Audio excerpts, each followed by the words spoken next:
اعوذ باللہ من الشیطان الرجیم بسم اللہ الرحمن الرحیم الحمد للہ الملک الحق المبین والصلاة والسلام علی حبیب الہ العالمین ابی القاسم محمد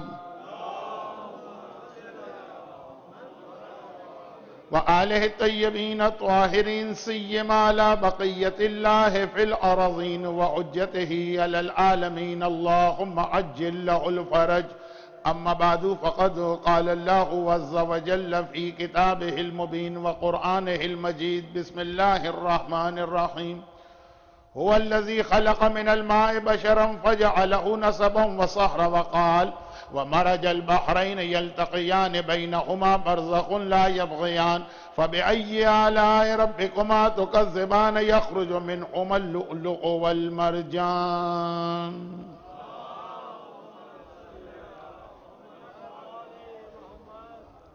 شخصیتوں کا جشن ہے جو کل گزر گئی. یسٹرڈے وہ جناب قاسم کے حوالے سے تھا اور آج مالک عصمت صغرا ثانی زہرا جناب زینب کبریٰ سلام اللہ علیہا کی ولادت کا جشن یہاں رکھا گیا ہے. خاندان اہل بیت کی تقریباً تمام خواتین. اب یہاں پہ اسلام کا ایک بہت اہم مسئلہ حجاب کا آتا ہے جس کو میں آج ٹچ نہیں کر رہا ہوں، لیکن مین فیکٹر حجاب بھی ہے جس کی وجہ سے خاندان اہل بیت کی جتنی بھی اہم خواتین ہیں نہ ان کی ولادت کی کوئی اس انداز کی کنفرم تاریخ ہمارے پاس آتی ہے جیسے معصومین کی ولادت کی تاریخیں ہمیں معلوم، اور نہ ہی ان کی شہادت و وفات کی تاریخیں آتی ہیں، اور نہ ہی یہ پتہ چل پاتا ہے کہ ان کو کہاں پہ دفن کیا گیا. چلیں اب منبر سے یہ بات بہت زیادہ پڑھی جانے لگی ہے اور حج اور عمرے پہ جانے والوں کا نمبر بھی بہت بڑھ گیا. تو یہ بات ہر ایک کو معلوم ہے کہ شہزادی کونین کی قبر کے 40 نشان بنائے گئے تھے. ایکچول قبر کہاں پر ہے پورے یقین کے ساتھ کوئی نہیں کہہ سکتا. ہاں مدینے میں ہے لیکن کہاں پہ. اسی طرح سے شہزادی کی شہادت کی بھی 2 تاریخیں تو ہمارے یہاں بھرپور طریقے سے منائی جا رہی ہیں. نہ کتابوں میں تو 12 سے 18 تاریخیں لکھی. اب یہ شہزادی کونین جیسی اہم ترین شخصیت کا بیان کہ حدیث کسا میں رسول اور مولا علی کے ہوتے ہوئے شہزادی کو مرکز قرار دیا گیا ہے، ان کی شہادت کے حوالے سے نہ قبر کا پتہ چل پا رہا ہے نہ تاریخ. شہزادی زینب کبریٰ کے حوالے سے بھی یہی بات ہے. ولادت کی کئی تاریخیں کتاب میں آئی ہیں، شہادت کی یا وفات کی کئی تاریخیں کتاب میں آئی ہیں، شہزادی کی قبر کے حوالے سے بھی کئی روایتیں. اب یہ 2 تو بہت اہم شخصیتیں. اس کے بعد کربلا کے حوالے سے ہی آپ خاندان اہل بیت کی مختلف بیویوں کو دیکھ لیجئے. کتنی بیویاں ایسی ہیں کہ جن کی قبر یا جن کی وفات کی تاریخ ہمارے پاس اس طرح سے ہو کہ آدمی کو یقین سا ہو جائے. تو شہزادی زینب کی ولادت کے لیے بھی کئی تاریخیں ہیں، جن میں سے ایک تاریخ جو پاکستان کے اندر تو بالکل کنفرم تاریخ سمجھ کے منائی جاتی ہے وہ ہے 1 شعبان. ثانی زہرا کے اس ٹریول کی جو مدینے سے شروع ہوا اور سیریا میں ختم ہوا. مدینے میں برتھ ہوئی ہے ولادت اور سیریا میں زیادہ معتبر روایت کے اعتبار سے یا زیادہ فیمس روایت کے اعتبار سے شہادت ہوئی. یہ جو ثانی زہرا کا ایک مختصر سا زندگی کا سفر، آج کی نہیں سفر بہت لمبا ہے، آج کی مختصر تقریر میں اس کو میں یہاں سے شروع کرتا ہوں کہ قرآن کریم نے جب یہ ایک اعلان کر دیا کہ دیکھو علی وہ انسان ہے کہ جس کے لیے خونی رشتہ بھی ہم نے بنایا، وہ سہرا اور اس کی شادی کا انتظام بھی ہم نے اپنے ذمہ لیا. هو الذی خلق من الماء بشرا فجعله نسبا والسحرا. نسبا یہ اردو میں بھی رائج ہے، سحرا کا لفظ اردو کے اندر رائج نہیں، سسرال کے اور شادی کے رشتے. اور اس شادی کے رشتے کا نتیجہ قرآن کریم نے جہاں روک دیا وہاں پہ رکنا تو نہیں چاہیے. وہ کامن سینس کی بات ہے, 2+2 4 ہوتے. تو قرآن نے کیا کہا کہ یہ 2 رشتے ہم نے علی کے لیے بنائے, اور پھر اس رشتے کا نتیجہ کیا نکلے گا وہ سورہ رحمان کی وہ آیت جسے بھرپور طریقے سے میں کل کی تقریر میں تلاوت کروں. لیکن خلاصہ یہ ہے کہ پھر جو یہ شادی کا رشتہ بنا تو اس کے نتیجے میں یخرج منہما اللؤلؤ والمرجان, تمہارے سامنے موتی آ رہے ہیں, تمہارے سامنے مرجان آ رہا. جو روایتوں میں ہے کہ ایک سے مراد آقا حسن, ایک سے مراد آقا حسین, لیکن جب نور کے اور طہارت کے اور عصمت کے یہ دریا ملیں گے تو یہاں جو بھی ہمارے سامنے آئے گا وہ موتی ہی ہوگا, وہ مرجان ہی ہوگا. قرآن نے جہاں پہ بات کو روکا, تاریخ اسلام نے بات کو آگے بڑھایا کہ اس شادی کے نتیجے میں خالی حسن ہی نہ ملے علی کو, خالی حسین ہی نہ ملے, اس کے فوراً بعد زینب کبریٰ بھی عطا ہوئی ہے. وہ اسی شادی کا نتیجہ ہے. علی اور فاطمہ کی شادی کے نتیجے میں زینب ہمارے سامنے آئی ہیں. اور قرآن کے سورہ کہف کی وہ آیت جو مولا کے لیے نہیں, وہ ہمارے اور آپ کے لیے ہے, لیکن بہرحال اس کو ہم کسی حد تک مولا کے حوالے سے بھی تلاوت کر سکتے ہیں. دیکھیں حسن اور حسین تو معصوم, حسن اور حسین تو اسی نور کے ٹکڑے. اب آئیے قرآن کے سورہ کہف کی وہ آیت. سورہ کہف اس اعتبار سے میں اس کو بہت اہمیت دیتا ہوں کہ 2 چیزیں ہمارے یہاں اتنی مشہور ہیں کہ بچے بچے کو معلوم, لیکن انکمپلیٹ. پہلی بات یہ ہے کہ علی نے ولادت کے 3 دن کے بعد خانہ کعبہ کے صحن میں رسول کی آغوش میں قرآن کی تلاوت کی. تو شاید کچھ لوگوں کے ذہن میں یہ ہو کہ پورا قرآن تلاوت کیا, ایسا نہیں. سورہ مومنون کی تلاوت کی, اور اس کی بھی شروع کی چند آیتوں کی. تو میرا ایک سوال اکثر یہ ہوتا ہے کہ علی نے تلاوت کی, یہ ہر ایک کو پتا ہے. قرآن کی تلاوت کی, یہ بھی ہر ایک کو پتا ہے. قرآن کی کس آیت کی تلاوت, یہ بہت کم لوگوں کو معلوم. اس پہ میری پوری تقریر کیا پورا اشرا ہے, اس کو چھوڑی. اور اسی طرح بازار کوفہ میں آقا حسین نو کے نیزہ پر کٹے ہوئے سر نے تلاوت قرآن کی. اس تلاوت قرآن کا مقصد, بھئی مولا نے کیوں تلاوت کی؟ بہت سارے مقصد ہو گئے, جن میں سے ایک تو ابھی ہم نے اور آپ نے قصیدے میں سنا, میں بھی سن رہا. آقا حسین کی بازار کوفہ میں تلاوت کا مقصد زینب کبریٰ کے حجاب کو بچانا.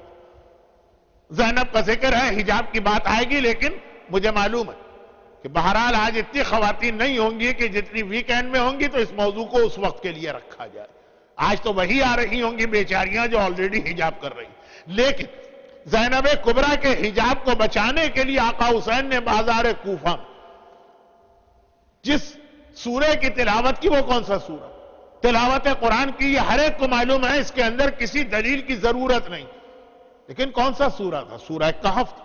یقیناً یہاں بھی پورا سورہ نہیں پڑھا گیا, لیکن بہرحال پورے قرآن کے 114 سوروں میں سے سورہ کہف کا سلیکشن بتا رہا ہے کہ اس میں کوئی میسج, اور ایک میسج اس کا وہ ہے جس کو میں ثانیہ زہرا سے بھی ملا رہا ہوں.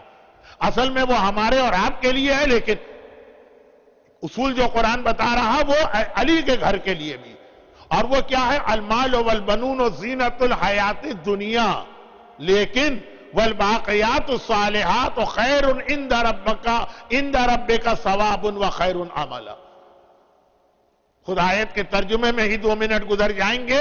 ترجمہ یہ ہے کہ مال اور بیٹے یہ دنیا کی زندگی کی زینت ہیں, بس بہت زیادہ ان سے ایکسپیکٹیشن نہ کرنا. یہ دنیا میں تو تمہیں زینت دے گا. یہ مال ہے کہ جس کی وجہ سے آدمی اچھا مکان لیتا, یہ مال ہے کہ جس کی وجہ سے آدمی اچھی گاڑی لیتا, یہ مال ہے جس کی وجہ سے آدمی ایک لیوش لائف اسٹائل میں زندگی گزارتا. لیکن کون سی زندگی؟ دنیا کی.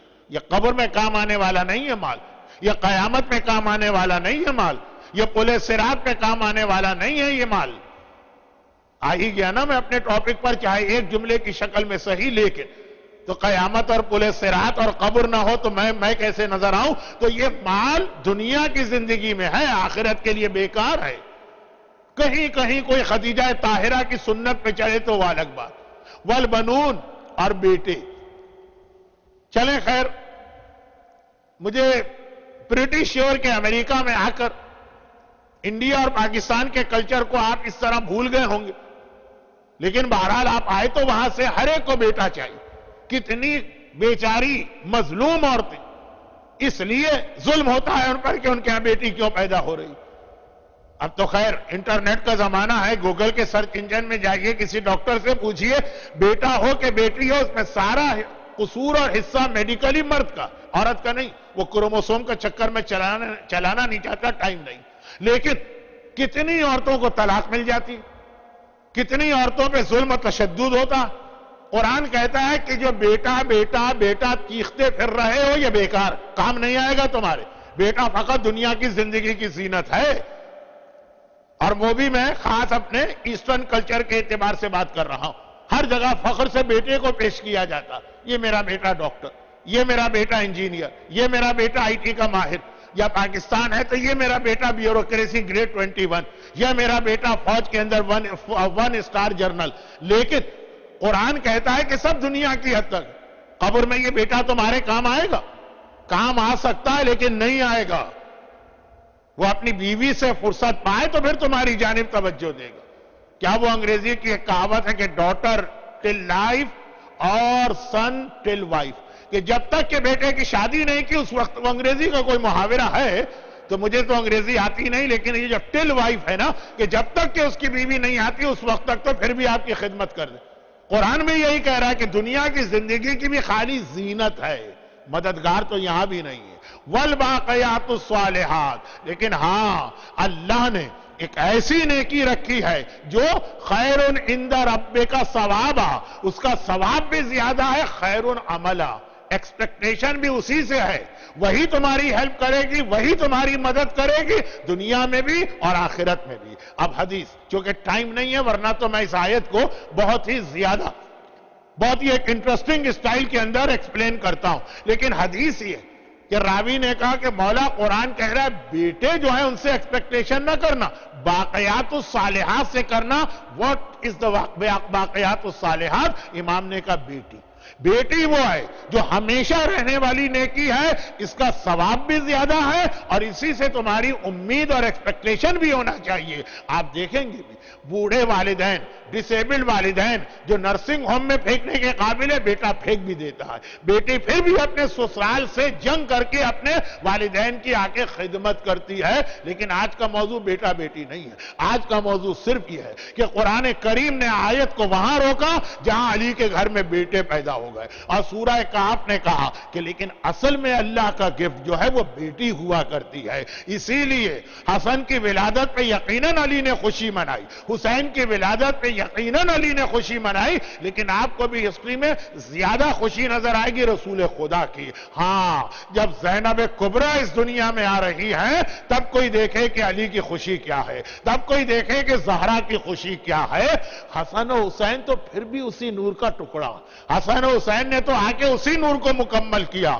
صحیح معنوں میں علی اور فاطمہ کو جو اولاد ملی ہے اس اولاد کا نام زینب ہے, اور زینب ہی وہ ہے کہ باپ اور ماں کو توقع بھی ہے, اور کس طرح زینب نے اس توقع کو پورا کیا ہے.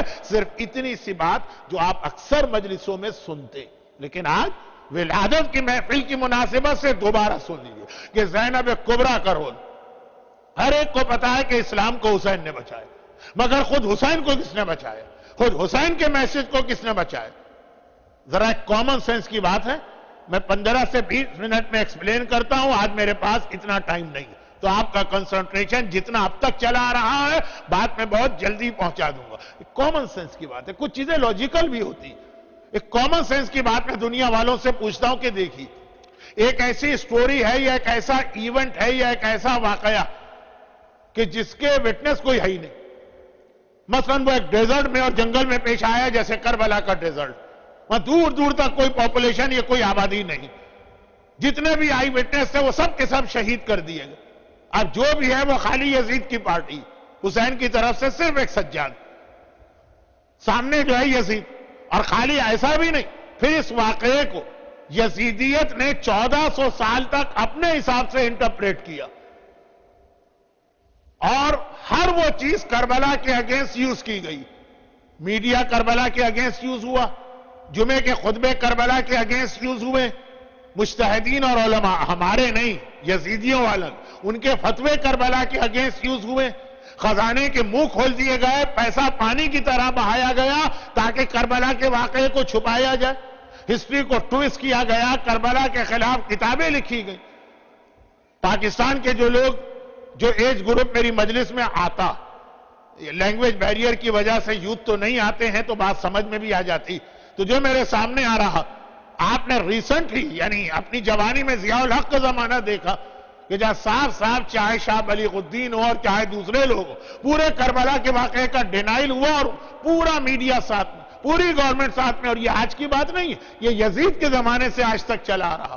پھر بھی کربلا زندہ، پھر بھی کربلا بچے بچے کو معلوم ہے، پھر بھی وہ سب لوگ مٹ گئے، ان کا نام و نشان ختم ہو گیا۔ ڈاکٹر اسرار احمد جو کربلا کے سب سے بڑے مخالف تھے، وہ بھی آخری زندگی میں کہنے لگے کہ نہیں بھائی، لوگوں کو مس انڈرسٹینڈنگ ہوئی ہے، میں کربلا کی اگینسٹ نہیں تھا، تو یہ سب ختم ہو گئے، کربلا اب تک زندہ۔ جبکہ لاجک اور کامن سینس کہتا ہے کربلا کا واقعہ چھپ جانا چاہیے، میڈیا اگینسٹ ہے، کتابیں لکھی جا رہی، فتوے دیے جا رہے، خزانے کے منہ کھولے جا رہے، ہر حکمران کربلا سے ڈرتا، ہر حکمران، کیونکہ کربلا جو ہے نا مظلوموں کو ظالم حکمران سے لڑنے کی طاقت عطا کرتی ہے، ہر ایک کربلا سے ڈرتا، پھر بھی کربلا ہر ایک کو معلوم ہے، جبکہ اس کی آئی وٹنس بھی نہیں۔ اور جو واقعہ مسلمانوں کے تو بچے بچے کو معلوم ہونا چاہیے، وہ غدیر کا واقعہ، کیوں؟ اس لیے کہ غدیر کے واقعے کے رپورٹر ہے 120,000 1,20,000 اصحاب رسول۔ غدیر کے واقعے کے اندر میکسیمم اصحاب رسول تھے۔ بدر کی لڑائی ہر ایک کو معلوم ہے نا کتنے تھے؟ 313 وٹنس۔ احد کی لڑائی ہر ایک کو معلوم ہے کتنے وٹنس ہے؟ 700۔ رسول نے اعلان رسالت کیا، کتنے لوگوں نے سنا؟ 40۔ جس کے وٹنس 40 ہیں، جس کے وٹنس 5 ہیں، جس کے وٹنس 100 ہیں، جس کے وٹنس 400 ہیں، اس کو سب جانتے ہیں۔ ہر مسلمان جانتا ہے رسول نے اعلان رسالت کی، ہر مسلمان جانتا ہے رسول نے ہجرت کی، ہر مسلمان جانتا ہے کہ رسول نے بدر میں حصہ لیا۔ اور 120,000 رپورٹر جس واقعے کو مل جائیں، غدیر کا واقعہ 1,20,000 اصحاب رسول ہے، اور حج کر کے آئے ہیں۔ حج کرنے کے بعد تو بڑے بڑے بدماش تھوڑی دیر کے لیے شریف ہو جاتے ہیں، وہ ٹیمپریری صحیح لیکن تھوڑی دیر کم از کم اپنے گھر پہنچنے تک حج کر کے بھی آئیں، اور رسول نے اس طرح سے یہ واقعہ، ایک نارمل واقعہ نہیں کہ بھئی آؤ بیعت کرو، قافلے کو روکا گیا، آگے والوں کو پیچھے بلایا گیا، پیچھے والوں کا ویٹ کیا گیا، جلتے ہوئے سورج میں اسی زمین کے اوپر بٹھا دیا، اور پھر ہر ایک کا ہاتھ علی کے ہاتھ پہ 1 by 1 رکھا بھی، ایک اعلان نہیں کیا، پورے 120,000 سے کہا، جس کے لیے 3 دن 72 آورز پیغمبر نے اسٹے کیا جنگل میں۔ یہ واقعہ کون بھول سکتا؟ بھول گئے مسلمان۔ آج اگر ایک نارمل مسلمان وہ یہ کہتا ہے مجھے غدیر نہیں معلوم، تو وہ جھوٹ نہیں بول رہا، وہ دشمنی میں یہ نہیں کہہ رہا، واقعاً اس کو غدیر نہیں معلوم، کسی نے اس کو غدیر نہیں بتائی۔ تو لاجک کامن سینس ایک چیز ہے کہ 120,000 اصحاب رسول حج کرنے کے بعد جس واقعے کے رپورٹر بنے، وہ واقعہ بالکل چھپ گئے، اور کربلا کا واقعہ جس کا کوئی رپورٹر نہ تھا سوائے یزیدیوں کے، وہ واقعہ مسلمانوں کے بچے بچے کو معلوم۔ تو بھئی کوئی تو اس کے پیچھے لاجک ہوگی نا، یہ کیسے ممکن ہوا؟ میں بہت ہی شارٹ میں بریف کہتا ہوں، اس کا ایک ہی جملہ کافی ہے، وہ یہ کہ غدیر کو 120,000 رپورٹر بے شک ملے ہوں گے، سارے کے سارے فیوریبل فیکٹر تھے غدیر کے واقعے کے، مگر غدیر کو کوئی زینب نہ ملی، اور کربلا کے لیے سارے نیگیٹو فیکٹر تھے، مگر کربلا کو ایک زینب مل گئی جس نے قیامت تک کے لیے کربلا کو بچا لیا۔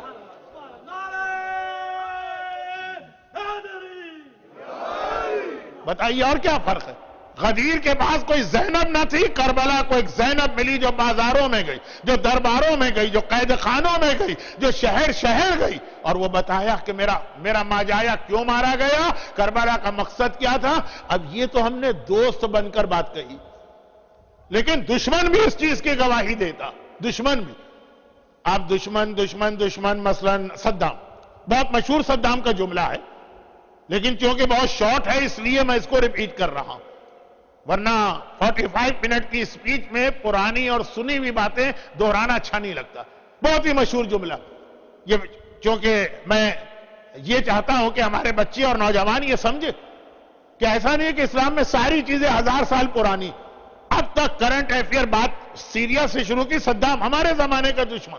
ایک جملہ اور کہہ دوں یہاں پہ، یہ صدام جیسے لوگ اکثر ایک جملہ کہا کرتے تھے یزید کو یاد کر کے. یہی جملہ ہم اور آپ کہتے ہیں آقا حسین کو یاد کر کے. کل آقا حسین کا ذکر کل ہوگا، لیکن بہرحال یہ ایک جملہ سیم صدام بھی کہتا تھا. اور صدام سے مطلب ناٹ اونلی صدام سے لے کے متوکل سے لے کے اس سے پہلے تک جتنے دشمنان اہل بیت ہیں سب یہ جملہ کہتے تھے. دشمنان اہل بیت کے ٹاپ والے، اور جتنے محبان اہل بیت ہیں وہاں ٹاپ سے لے کے بچہ تک وہ بھی ایک جملہ کہتا ہے. صدام یزید کو یاد کر کے وہ بات کہتا ہے، ہم حسین کو یاد کریں. مگر ہماری ساری بات خالی زبان تک ہے، پھر ہم رکے رہتے ہیں، آگے نہیں بڑھتے.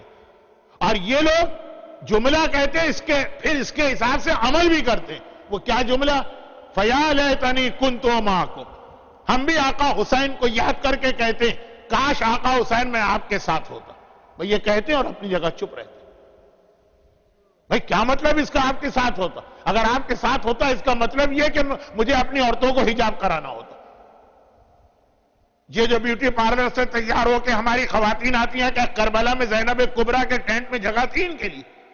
فَيَا لَيْتَنِي کاش میں آپ کے ساتھ ہوتا. جو ٹائم نہیں ہے تو ایک ہی جملہ کافی. مردوں کے حوالے سے ذرا مشکل ہے بات کرنا، وہ سامنے بیٹھے گھور رہے ہوتے ہیں تو میں بھی ڈر جاتا ہوں. لیکن خلاصہ یہ کہ ہم یہیں رک جاتے ہیں. لیکن میں کہوں گا، میں ڈرتا نہیں ہوں، میں کہوں گا آج وقت نہیں ہے. فَيَا لَيْتَنِي كُنْتُ مَعَكُمْ. ہم نے آقا حسین کو یاد کر کے بار بار کا زندگی بھر کا. اس کے بعد پھر آگے اس کا فالو اپ کیا؟ متوکل نے بھی یہی جملہ کہا تھا یزید کو یاد کر کے. اتنا وہ دشمن تھا اہل بیت کا. اے یزید کاش میں تیرے ساتھ ہوتا. پھر وہ چپ نہیں بیٹھا، اس نے آگے بڑھ کے فالو اپ کیا کہ میں کربلا میں نہیں تھا لیکن آج میں ہوں، تو مجھے یزید کو سروس دینا. یزید نے حسین کے جسم پہ حملہ کیا. اب حسین تو نہیں ہے، حسین کا روضہ ہے، میں حسین کے روضے پہ اٹیک کروں. وہ جو جملہ اس نے کہا نا، اس کے حساب سے اس نے عمل کیا. اور یہی صدام، یزید کو اس نے بہت ہی تھورو اسٹڈی کیا تھا، اور اکثر اس کو یاد کر کے جملہ کہتا تھا فَيَا لَيْتَنِي كُنْتُ مَعَكَ. اے یزید کاش میں تیرے ساتھ ہوتا. خالی یہ کہہ کے نہیں خاموش ہوا. پھر اس نے اپنے دل میں سوچا کہ آج میں یزید کو کیا سروس دے سکتا ہوں، جو اصل میں آقا حسین کے شیعہ کو آج سوچنا. لیکن یہ کل کی تقریر کا عنوان بنے گا. آج اتنی سی بات، کیا میں کر سکتا ہوں؟ روزوں پہ اس نے اٹیک کی، عزاداری کو اس نے مٹایا، زیارت پہ اس نے، یہ وہ اپنے حساب سے وہ سروس دے رہا یزید کو. اور اسی میں ایک چھوٹا سا اس کا جملہ، جب شہید باقر صدر جیسے عظیم مرجع اور عالم کو گرفتار کر کے شہید کیا گیا. میں بہت ڈرتا ہوں کہ اگر ذرا سی ڈیٹیل میں چلا گیا تو 15 منٹ اس میں چلے جائیں گے، جبکہ اس وقت نہ ٹائم ہے نہ ضرورت. تو ساتھ میں ان کی بہن سیدہ آمنہ، جو بنت الہدا کے ٹائٹل سے زیادہ مشہور ہیں، ان کو بھی گرفتار کیا. اور باقر صدر کی شہادت کے بعد بڑی ٹریجک شہادت تھی، لیکن چونکہ اب یوٹیوب پر آپ کو یہ سارے کلپ مل جائیں گے اور حالات مل جائیں گے تو ضرورت نہیں ہے میں آپ کا ٹائم ویسٹ کروں. اس کے بعد اب اس نے اسی وقت سیدہ آمنہ کے بھی، بنت الہدا شہید صدر کی بہن، ان کی بھی موت کا حکم جاری کیا کہ ان کو بھی مارو.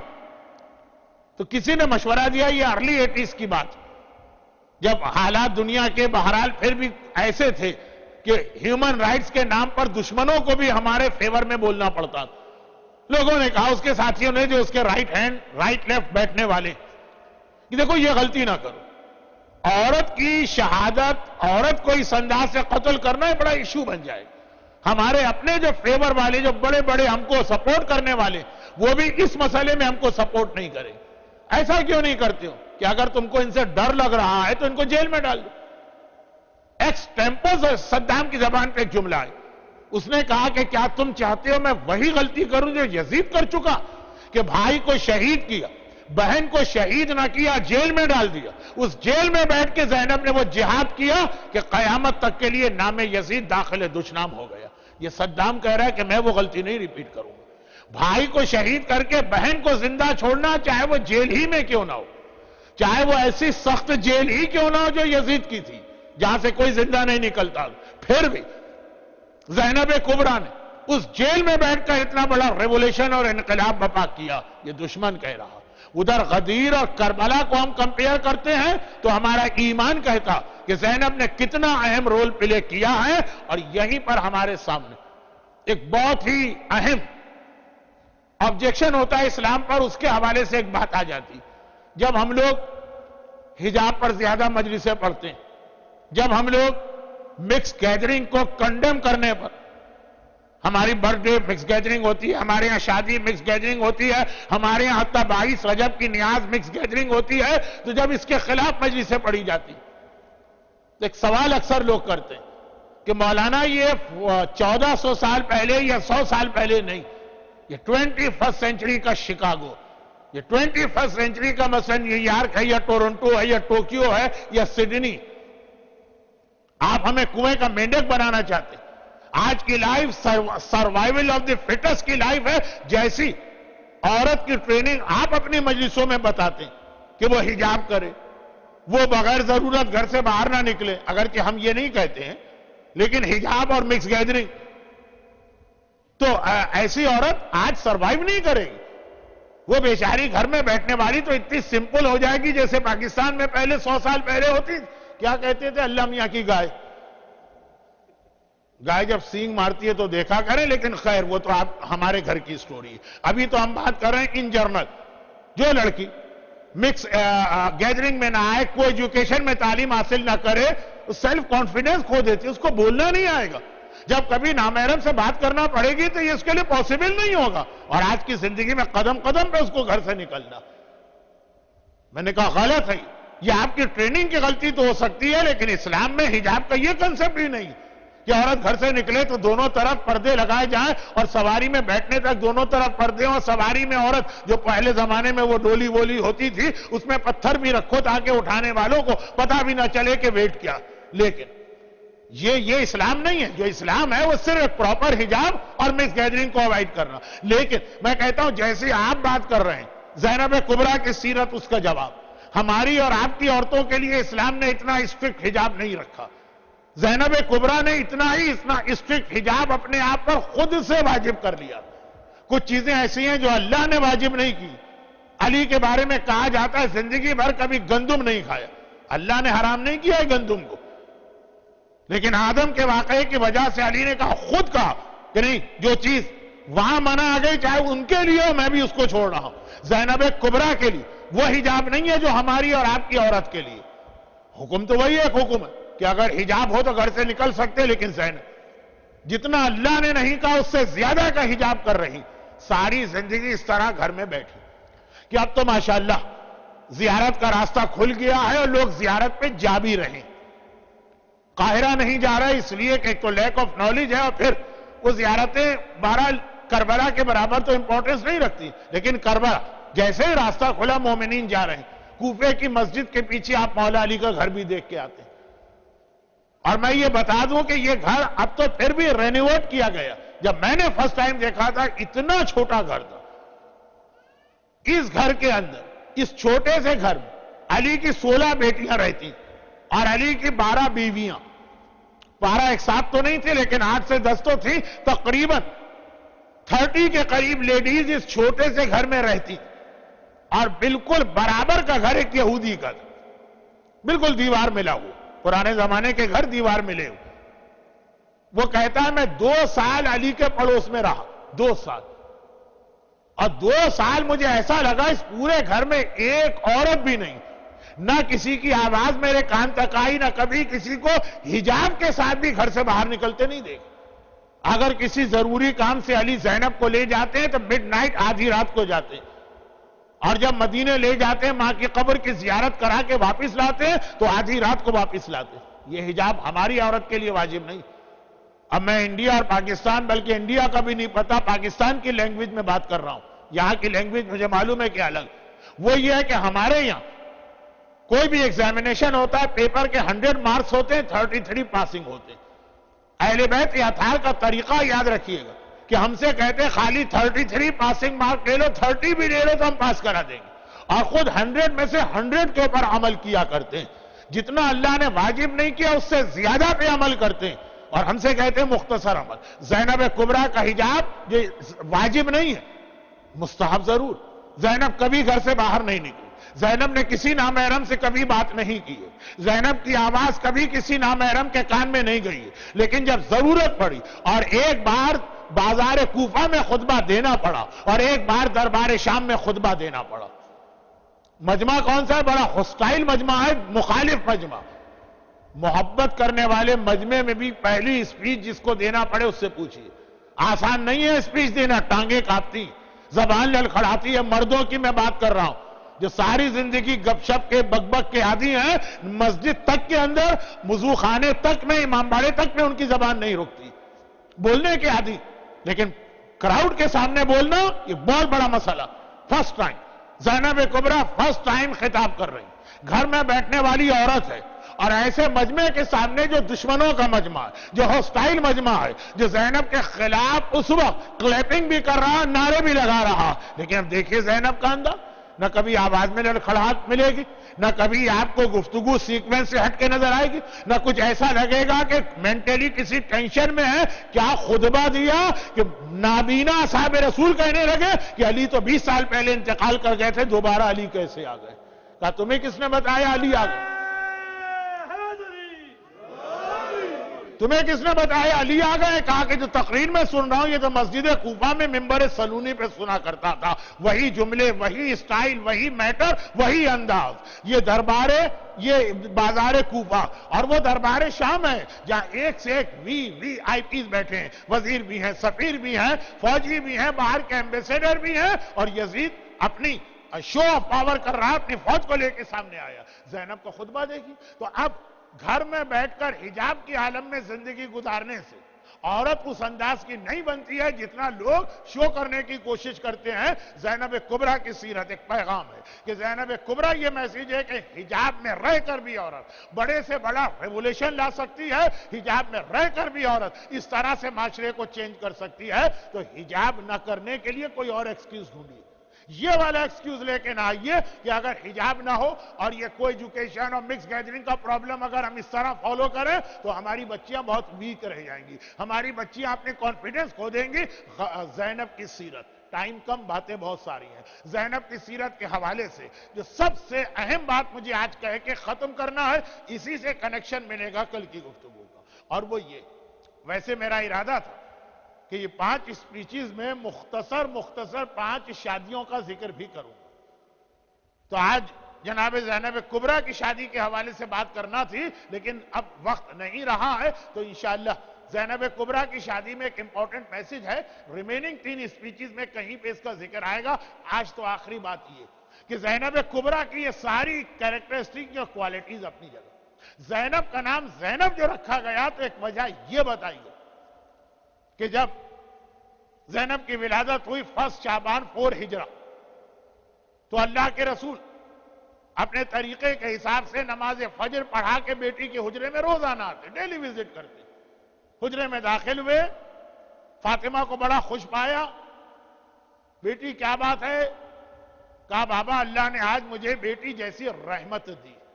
روایت ہے نا کہ بیٹا نعمت ہے، بیٹی رحمت۔ قیامت میں نعمت کا سوال ہوگا، رحمت کا سوال نہیں ہوگا، رحمت تو تمہاری مددگار بنے گی۔ اللہ نے مجھے رحمت دی۔ پیغمبر نے گود میں لیا اور سوال کیا بیٹی فاطمہ اس کا نام کیا رکھا؟ فاطمہ نے کہا کہ نہیں بھائی، نام علی رکھیں گے، علی اس کے بابا، علی بھی رسول کے ساتھ نماز پڑھ کے آ رہے ہیں۔ رسول نے کہا علی کیا نام ہے؟ کہا کہ نہیں، اب سے پہلے بھی میں نے اپنی کسی اولاد کا نام نہیں رکھا، نام آپ نے رکھا، آپ ہی نام رکھے۔ پیغمبر نے چہرہ دیکھا اور کہا کہ یہاں تو سوچنے کی ضرورت بھی نہیں، اس بچی کا چہرہ ہی اس کے نام کو بنا رہا ہے، ذرا دیکھو علی کس طرح سے یہ تمہاری شبیہ ہے، خالی شبیہ ہی نہیں ہے، یہ تمہارے لیے آگے چل کر زینت بنے گی، اس لیے اس کا نام ہی زینب ہو گیا۔ زینب کا نام زینب رکھنے کی ایک روایت یہ کہ علی کی زینت بننے والی ہے۔ ذرا سوچیے، علی جیسی شخصیت کی جو زینت بنے وہ خود کتنے ہائی اسٹیٹس کی ہوگی۔ بھئی آپ کا ایک چھوٹا سا گھر ہے، پرانا سا گھر، اس میں آپ کو کوئی ڈیکوریشن کرنا ہو چھوٹی چیز چل جائے گی. جتنی شاندار بلڈنگ ہوگی، جتنی شاندار آپ کے پاس چیز ہوگی، اس کو زینت دینے کے لیے اتنی ہی شاندار چیز چاہیے ہوتی ہے، تب زینت ملا کرتی ہے. اس کائنات میں اگر رسول خدا کے بعد علی سے زیادہ افضل و شان و شوکت والا کوئی نہیں ہے تو جو بیٹی علی کے لیے زینت بن کے آ رہی ہے. یہی وجہ کہ جو علی کی سب سے بڑی خصوصیت، وہی زینب کی بھی سب سے بڑی خصوصیت. اور جیسا میں نے کہا کہ اس جملے کو کل کی نیکسٹ مارننگ یعنی ٹمارو کی اسپیچ سے کنیکٹ ہونا ہے، اس لیے یہ بیان کرنا ضروری ہے. آل دو 43 منٹس ہو چکے ہیں، ختم ہوتے ہوتے 46 ہو جائیں گے، مگر 1 منٹ زیادہ یہ جملہ پورا ہو جائے. علی کی سب سے بڑی خصوصیت علی کا علم. علم علی جو ہے وہ علی کی سب سے بڑی خصوصیت قرآن نے بھی ڈکلیئر کی اور پیغمبر بھی. اب اس کی حدیثیں بھی میں پڑھ سکتا ہوں لیکن اس مجمع کے سامنے ضرورت نہیں. زینب کی سب سے بڑی خصوصیت زینب کا علم. آخر میں بات جہاں پہنچاؤں گا اس سے پہلے ایک چھوٹی سی بات. بعض علماء نے کتابوں میں یہ مشہور روایت نقل کی کہ جب علی کوفے کے اندر خلیفہ وقت کے طور پہ تھے تو زینب کبریٰ اپنے گھر میں کوفے کی لیڈیز کو باقاعدہ طور پہ ایک حوزہ علمیہ سیٹ اپ کیا تھا. یعنی ایسا نہیں یہ جیسے آج کی اسپیچ ہے لوگ آ کے جمع ہو گئے سنا چلے گئے، نہیں، باقاعدہ ایک آرگنائز وے میں ایک مدرسہ یا اسکول. ہفتے میں 7 میں سے 6 دن کے وقت زینب کبریٰ مختلف ٹاپکس اور سبجیکٹ، ایک دن قرآن، ایک دن حدیث، ایک دن تاریخ، ایک دن فقہ، ایک دن عقائد، اور قرآن بھی ایک ترتیب کے ساتھ. تو بعض علماء نے یہ واقعہ لکھا کہ دوپہر کے وقت وہ علی مسجد کوفہ میں بیٹھ کے خلافت کے معاملات طے کرتے. ایک دن کسی ضروری کام سے دن کے وقت آنا پڑا.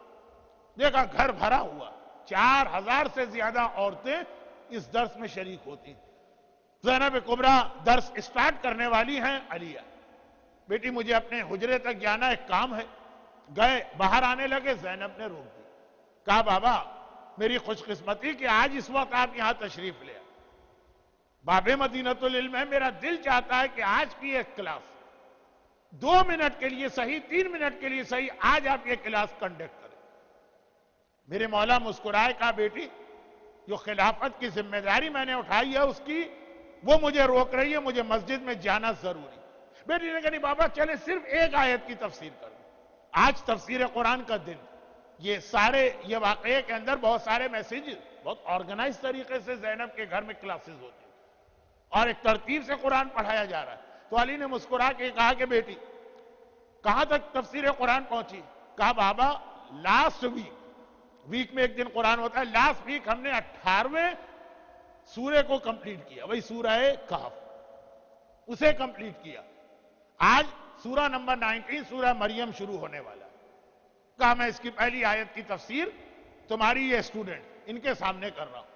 سورہ مریم کی پہلی آیت ہر ایک کو یاد بھی ہے اور بہترین دعا بھی. جب کوئی بہت بڑا مسئلہ آپ کو پیش آ جائے 7 مرتبہ یہ پہلی آیت کی تلاوت کر کے گھر سے نکلیں، ایسے ایسے مسئلے حل ہوں. کاف ہا یا عین صاد پہلی آیت. تو وہ جو ایک تفسیر آپ مجلسوں میں سنتے ہیں، ایک روایت ہے کہ یہ علی زینب کے گھر میں زینب کی خواہش پر 4000 خواتین کے سامنے تفسیر بیان کی ہے. کہا کہ بیٹی یہ پہلی آیت اور اس کے اندر ہمارے گھر کا تذکرہ. کاف مانے کربلا، ہا کے مانے ہلاکت، یا کے مانے یزید، عین کے مانے آتش پیاس، سواد کا مقصد میرے حسین کا صبر. تو یہ پورے کربلا کے واقعے کو اس سورہ مریم میں اللہ نے جمع کیا، یہ کہہ کہ میرے مولا باہر تشریف لے. لیکن یہ خود یہ بتا رہا کہ زینب کبریٰ کا خواتین کو ایجوکیٹ کرنے کے اعتبار سے یہ زندگی بھر کا ایک مشن رہا. تبھی میرے مظلوم آقا سجاد نے ایک جملہ کہہ دیا، پھوپھی اما انتی عالمۃ غیر معلمہ. آپ کا علم تو ایسا ہے کہ جیسا نبوت و امامت کا علم ہوتا ہے، جس کو کسی ٹیچر اور استاد کی ضرورت نہیں.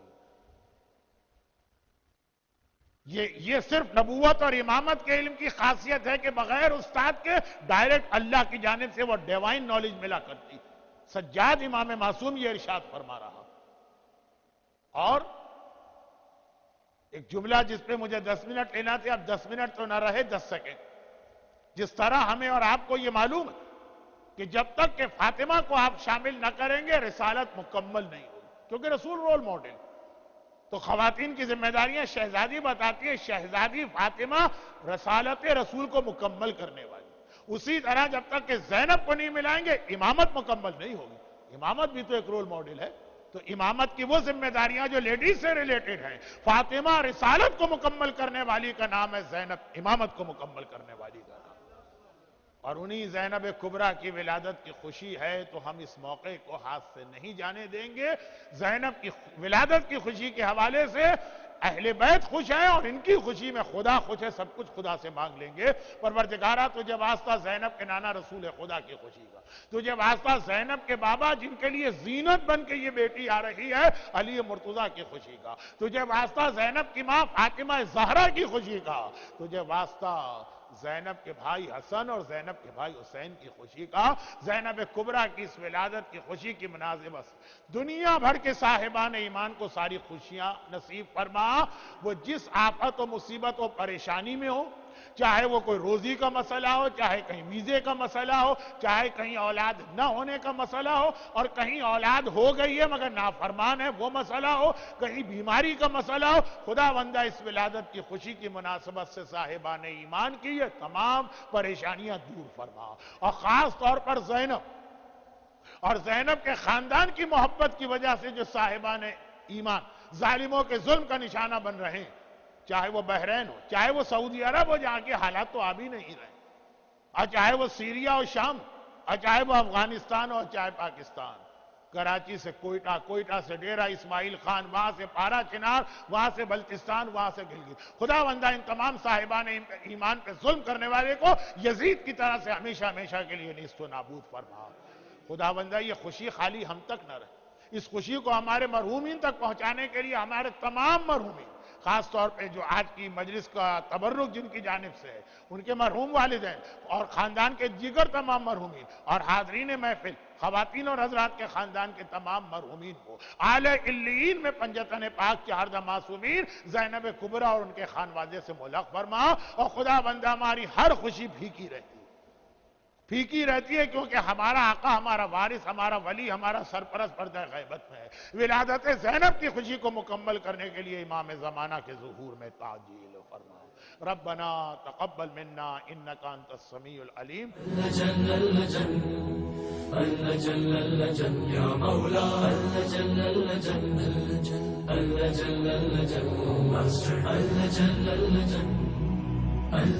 یا صاحب السماء اللجن